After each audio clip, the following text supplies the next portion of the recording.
Hello friends.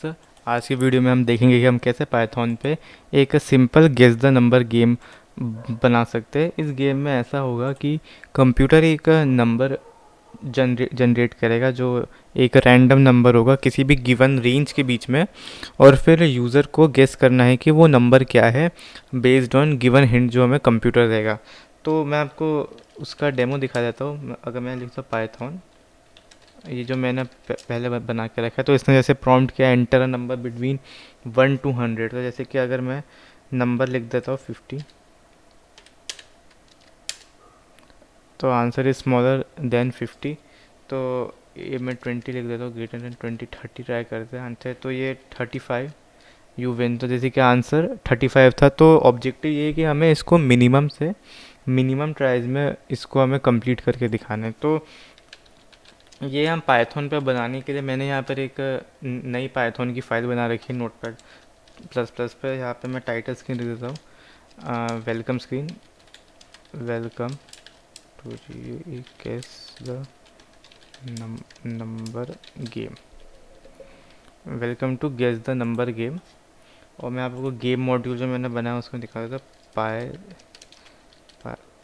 Python game dot पाई। तो अभी बस welcome to guess the number game वाली स्क्रीन है। तो फिर सबसे पहले हमें तो एक कंप्यूटर में एक रैंडम नंबर को जनरेट करना होगा। उसके लिए मैं यहाँ पे कर दो रैंडम इंपोर्ट रैंडम, ताकि हम एक रैंडम नंबर को जनरेट कर पाए। और उस रैंडम नंबर को मैं एक आंसर के वेरिएबल में रख रहा हूँ। ये वेरिएबल यूज़र को एक्सपोज नहीं होगा, ये सिर्फ कंप्यूटर को पता होगा यूज़र को इस नंबर को गेस करना है। तो उसके लिए हमें रैंडम रैंडम इंटीजर, और इसकी रेंज हम वो कर देते हैं अभी 1 से लेकर 10 तक। और अभी टेस्ट करने के लिए मैं आपको प्रिंट करके दिखा देता हूँ एक वो रैंडम नंबर जो हमारा है आंसर। ये देखिए वो रैंडम नंबर 3 था, 1 से लेकर 10 के बीच में। तो अब इसके लिए हमें क्या करना होगा कि जब तक यूज़र सही आंसर ना लिख के दे दे, वो बार बार पाइथन को उसे प्रॉम्प्ट करना है कि फिर से उसे आंसर लिखने के लिए। तो यहाँ पर मैं हम कमेंट में यहाँ पर मैं उसके बाद आएगा एक फंक्शन मैं बना रहा हूँ। फंक्शन होगा हमारा यहाँ पे gate user gate user input.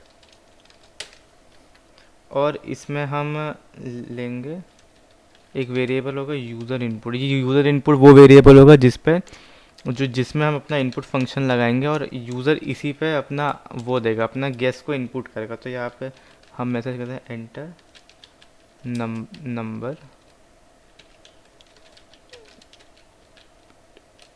Between 1 to 100। यहाँ पे एंटर नंबर बिटवीन 1 to 100 आ जाएगा।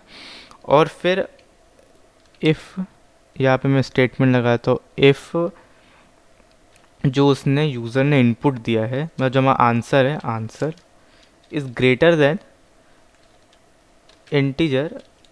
मतलब इंटीजर मैंने इसीलिए लगाया क्योंकि ये जो यूज़र इनपुट आता है वो हर बार एक स्ट्रिंग होता है, तो इसीलिए हमें उसको इंटीजर में कन्वर्ट करना ज़रूरी है। तो if user input answer is greater than user input, then print print करना है हमें यस आंसर इज़ स्मॉल। अगर आंसर बड़ा, आंसर इज़ ग्रेटर देन, और फिर यूज़र ने जो इनपुट दिया है हम वो यहाँ पे लिख देते हैं यूज़र इनपुट। ओके। तो यहाँ पर अगर मैं इसको टेस्ट करके देखता हूँ, मैं यहाँ पे 9 कर देता हूँ, मैं यहाँ पे गलत आंसर ही लिखूँगा, सॉरी। इसको पहले हम फंक्शन को गेट यूज़र इनपुट, हाँ अब ये प्रॉम्प्ट करेगा एंटर नंबर बिटवीन 1 to 100। मैंने यहाँ पे मान लीजिए 4 लिख दिया, आंसर इज़ ग्रेटर देन 4। जैसे कि इसने खुद ही बता दिया आंसर इज़ ग्रेटर देन 4। यहाँ पे एक स्पेस आएगा, वो थोड़ा क्लीन दिखेगा। तो एक कंडीशन तो ये है कि यूज़र का आंसर बड़ा हो, मतलब आंसर एक्चुअल में बड़ा हो, मतलब यूज़र ने छोटा लिखा हो। एक कंडीशन ये है कि answer is smaller then user input, है ना। आंसर स्मॉलर है यूज़र इनपुट के, तब क्या आएगा answer is smaller then user input. ठीक है, यूज़र इनपुट से आंसर स्मॉलर है, ये चीज़ आ जाए तो अगर वो आंसर बड़ा है या छोटा है तो ठीक है, लेकिन अगर हमें फिर फाइनली हमें लिखना है कि मतलब अगर वो आंसर इक्वल हो जाए, है ना, तो एल्स मतलब ये दोनों कंडीशन जब सेटिस्फाई नहीं होगी तब हमारा जो फाइनल आंसर होगा, मतलब फाइनल जो कंडीशन होगी वो एल्स कंडीशन होगी। प्रिंट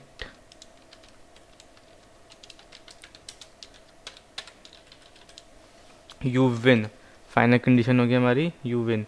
और मैं ये जो रैंडम इंटीजर है उसको भी मैं सही कर देता हूँ 1 0 से लेकर, आप यहाँ पे कोई भी रेंज लिख सकते हैं, आपको जितना बड़ा जितना डिफ़िकल्ट गेम बनाना है। तो उसके ऐसे उसने एंटर नंबर बिटवीन 1 to 100, तो मैंने यहाँ पे लिखा 30, आंसर ग्रेटर देन 30, पर अभी भी ये नहीं चल रहा है, ये वापस उस पर आया क्योंकि यहाँ पे मिस्टेक आप सब ने पकड़ ली होगी कि हमें जो फंक्शन मैंने जिस चीज़ के लिए बनाया था हमें 2 बार फंक्शन को यहाँ पे फिर से रिपीट करना है, क्योंकि अगर यूज़र का आंसर सही नहीं है तभी हम उसको फिर से मतलब फिर से गेम खेलने का बोलेंगे, अदरवाइज़ ये प्रिंट के बाद हमारा पाइथन का प्रोग्राम ख़त्म हो जाना चाहिए। इस बार enter number 1 to 20, answer is smaller than 20 ऐसे 10, आंसर ग्रेटर देन 10 तो 15,